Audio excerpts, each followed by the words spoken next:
Well, I'm Senator Larry McKibben. I represent Marshall and Hardin County in Senate District 22, and again today I'm very, very honored to have this opportunity to introduce our guest today, special guest in Marshalltown.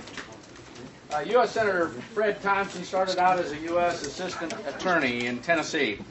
And at that time, he went to work on putting away those people that seemed to violate our laws.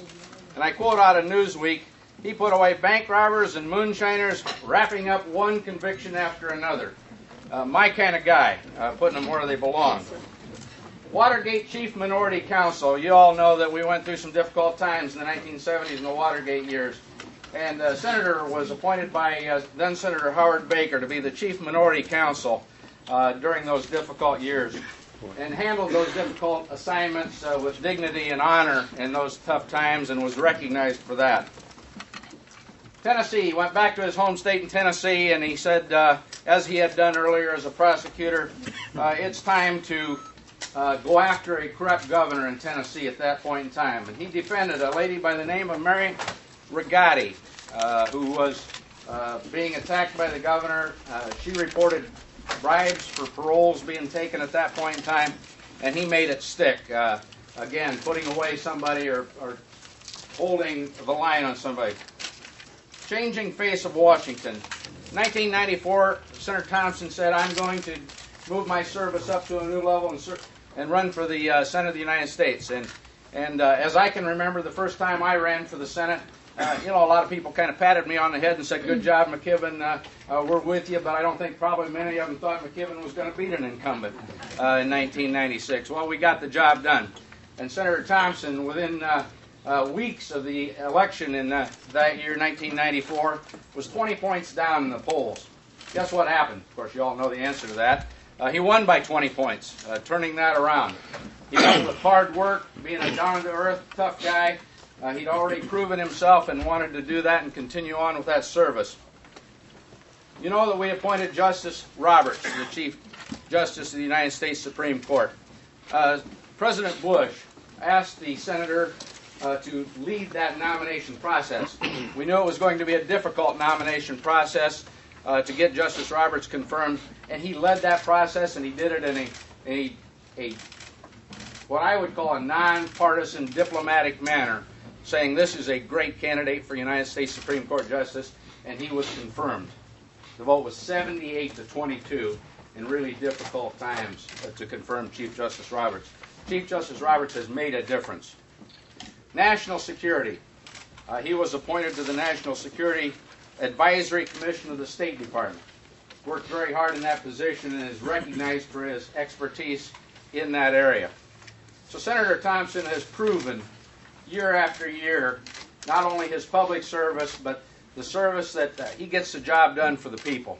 And I'd like to welcome the next President of the United States, Senator Fred Thompson.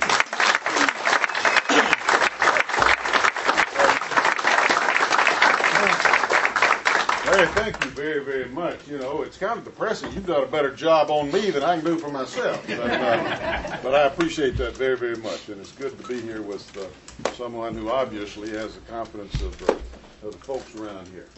A lot of you have asked me to sign that picture there, and I look at it, it reminds me of something happened to me not too awful long ago. And I was in an airport in California, I think it was, and a lady came up to me and said, you know, can I please have your autograph? I said, yes, ma'am. She said, watched you on television so much, and you've meant so much to my husband and me and all that. We are such fans, and all. I'm feeling pretty good. Before I could get my name signed, she said, how long are you going to be in town for, Dr. Phil? So I never take anything for granted as to whether or not anybody identifies me or not. But that introduction sure will help. You know, Jerry and I think most of you got a chance to meet Jerry. We first started talking about this, and one day her grandmom was at the house, and they were talking about how Jerry was born in Hastings, Nebraska, and pretty much grew up in Clay Center, where her folks, grandfolks have a place there, and how she used to come over and spend a lot of summers at Lake Okoboji. And I said, You going to Iowa with me is one thing. One thing you're going to do. So I'm delighted to have her today. We've got a couple of little ones back at the hotel, and we're doing this together. I want to talk for a few minutes, and then we're going to talk about what you want to talk about. They may coincide or they may not, but I want to tell you what I'm doing and why I'm doing it. As Larry pointed out, I've got a chance to see my country from a lot of different vantage points. I started out in a little community down in southern middle Tennessee. My parents came in off the farm. They didn't have an opportunity to even go to high school. They got through the 8th grade and they had to go to work, and then later came in and met and married, and the best parents that anyone could have. My daddy would always show up at 6 o'clock in the evening. Supper would be, she'd start to put supper on the table. Didn't have to wait for him to come in. Knew he was going to be there at 6 o'clock every evening. Never heard him raise his voice to my mama, and ran a little used car lot downtown there. And I guess is the most important thing in my life, looking back on it. Didn't have a lot to live up from a professional standpoint, but everything to live up to from what a man ought to be standpoint. And I had a chance to go ahead and do some of these things that Larry was talking about, and go to the Senate and around the world, and in many cases meet with foreign leaders, their policies sometimes. But I discovered what a lot of us discover when you get a little older and wiser, hopefully. And that is the most important things happen under your own roof. And I've been blessed early in my life and been blessed later. I've had what I consider to be more than my share of tragedy, but many people have.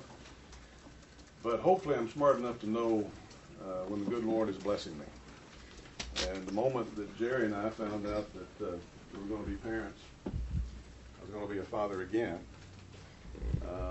I knew that a special thing was happening for me, and that little special thing now is just turned 4 years old Thursday. She's back at the hotel waiting on us, and now she's got a little brother, to be 1 soon. And I say that because that's in large part why we're here today. It makes you ask some pretty fundamental questions. You get to be a certain age. I have no need to pad my political resume or to get anybody's attention. I've had the opportunity to do pretty much whatever I wanted to do in life. Make a little more than I ever thought I'd make. When I was working minimum wage in the factory there in Lawrenceburg. But you ask yourself, what kind of a world and what kind of country are these kids and grandkids going to grow up in? And how many people have an opportunity to do something about that?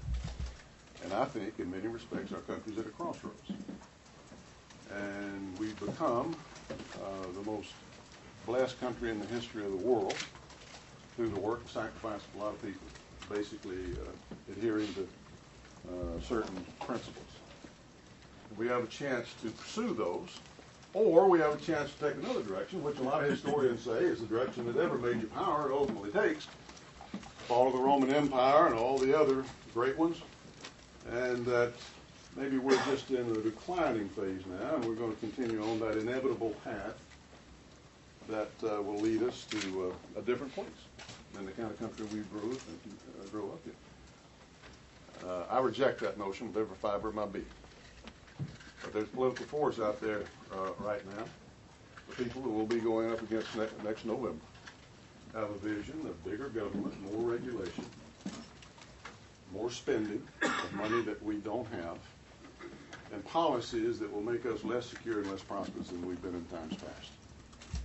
Now that's something we have to do something about. We have to do it by adhering to the principles that got us to where we are today in so many good respects. And we have to do it by nominating a common sense conservative who can get elected in November. Now, it may not surprise you. I got some notions about that latter point I'd like to talk to you about as we go through this process over the next few months. But I'm reminded when I got started in politics in '94. I've been around for a while and done some interesting things. And never run for office before. I came back from Watergate, determined I'd never set foot in Washington, D.C. again.